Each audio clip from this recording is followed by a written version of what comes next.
வணக்கம். இன்னைக்கு ஒரு குட்டி கதை சொல்ல வந்திருக்கிறேங்க. புத்தரை போய் ஒரு பெரிய கல்விமான் பார்த்தாருங்களாம். புத்தரோட பேச தொடங்கினாருங்களாம்.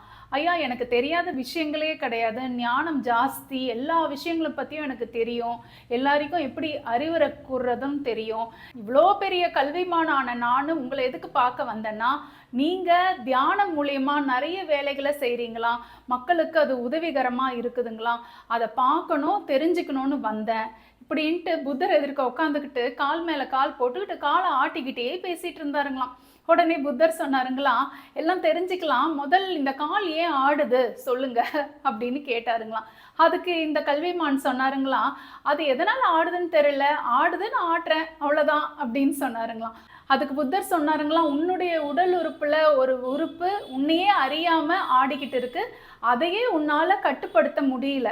நீ எல்லாம் என்கிட்ட வந்து தியான முறையை எப்படி கேட்டு தெரிஞ்சுப்ப, இதை ரொம்ப கஷ்டம்ப்பா.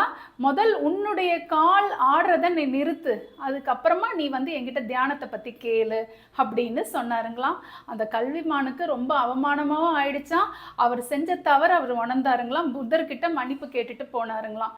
இந்த குட்டி கதை நமக்கு என்ன சொல்லுதுன்னா, நமக்கு தான் எல்லா விஷயமும் தெரியும்னு சில பேர் நினச்சிட்டு இருப்பாங்கங்க. ஆனால் அது வந்து அவங்களுடைய அறியாமை தான். அவங்கள விட நிறைய பேருக்கு நிறைய விஷயம் இந்த உலகத்தில் தெரியுங்க. இந்த குட்டி கதை உங்கள் எல்லாருக்கும் பிடிச்சிருக்கும்னு நினைக்கிறேன். அடுத்த குட்டி கதையில் உங்களை சந்திக்கிறேன். நன்றி, வணக்கம்.